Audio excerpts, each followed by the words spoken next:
Hi, Marianne Croce here from Small Biz Vantage and the creator of a 3-day weekend system.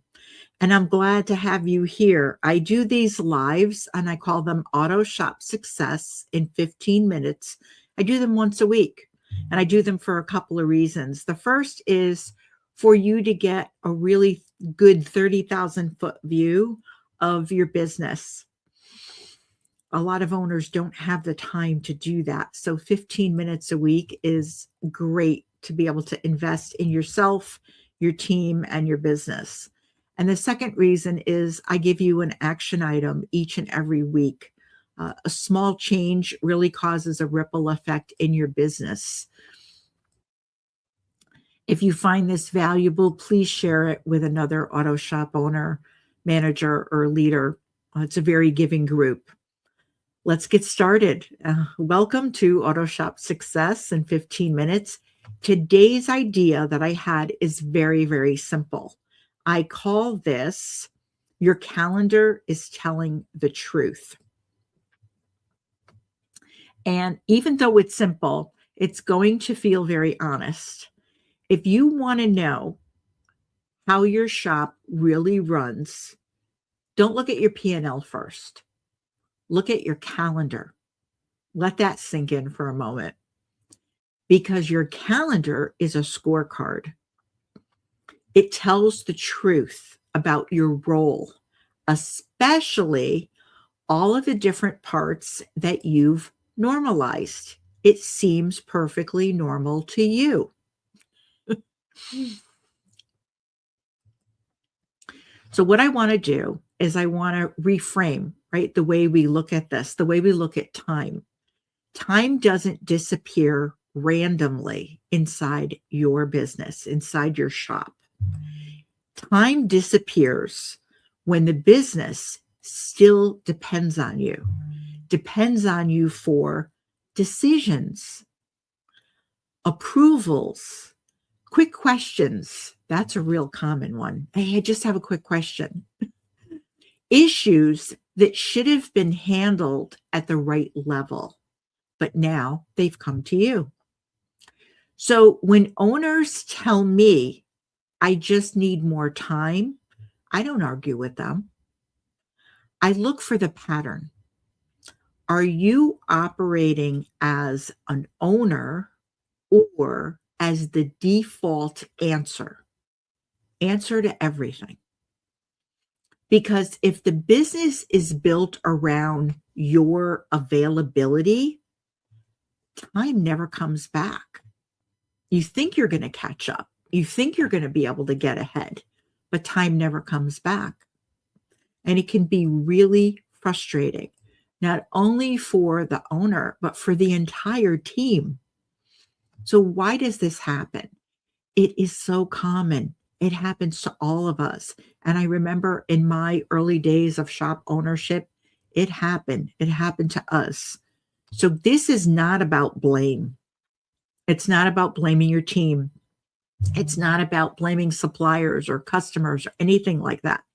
Most owners trained this pattern with good intentions. So you've actually trained your business, trained the team, and you had really good intentions, didn't realize you were even doing it. You answered fast to keep the cars moving, right? To keep the production going. You stepped in to protect customers.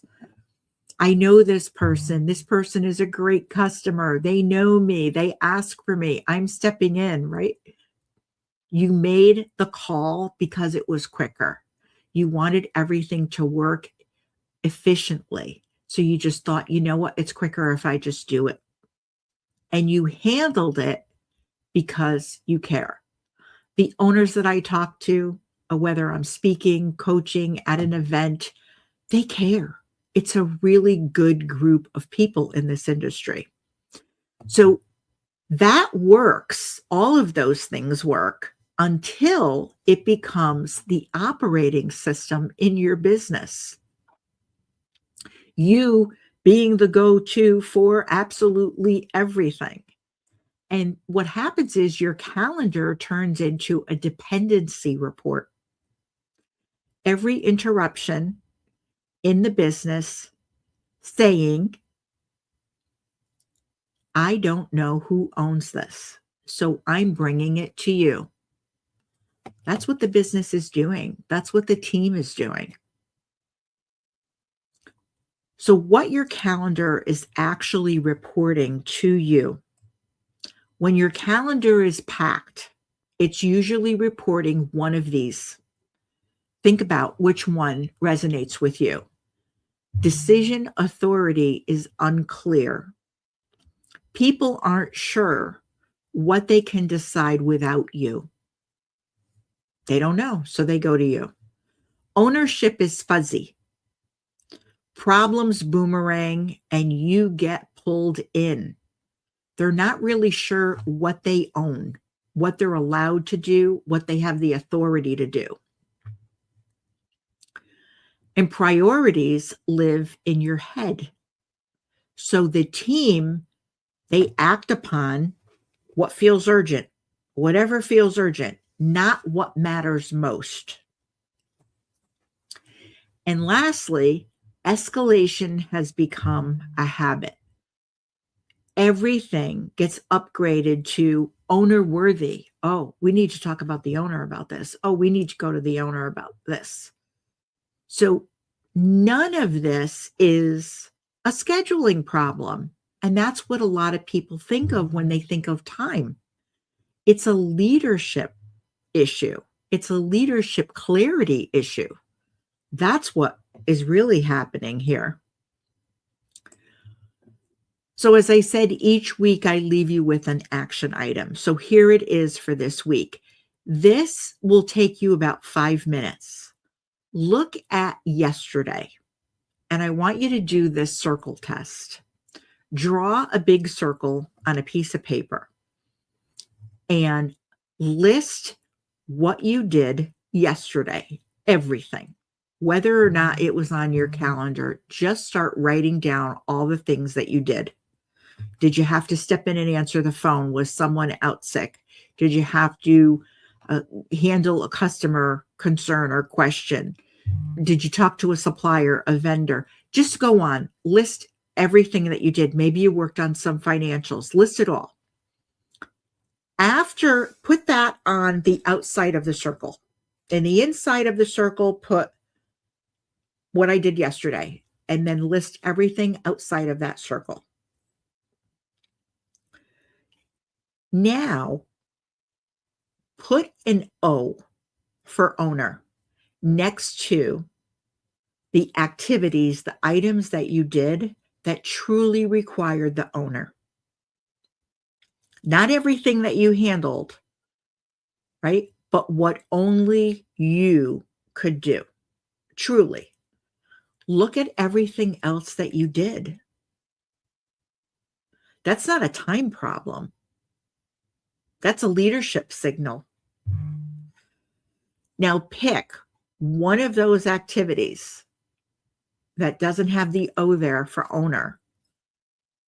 Pick one on that list and ask, what would need to be clear so that this doesn't come to me next time? What would need to be clear so that this doesn't come to me next time? That it could be handled by somebody else. That question is how time ownership starts, because that's what we're talking about here. Time ownership. If this exercise hit a nerve, well, that's good, because it means that you found some leverage here. And if you want help identifying the fastest way to get some time back in your shop, reach out to me in the comments, write clarity, and I will give you a link to a quick, short clarity call. No pitch, just perspective, and really help you find out where the time is leaking in your shop. So I also like to leave you each and every week with a pro thinking tip. Time ownership is not time management. Time ownership is leadership. Clear roles, clear decisions, fewer escalations to the owner, your calendar is telling you the truth. That's AutoShop success. Here's to having an enjoyable week. Thanks for being here.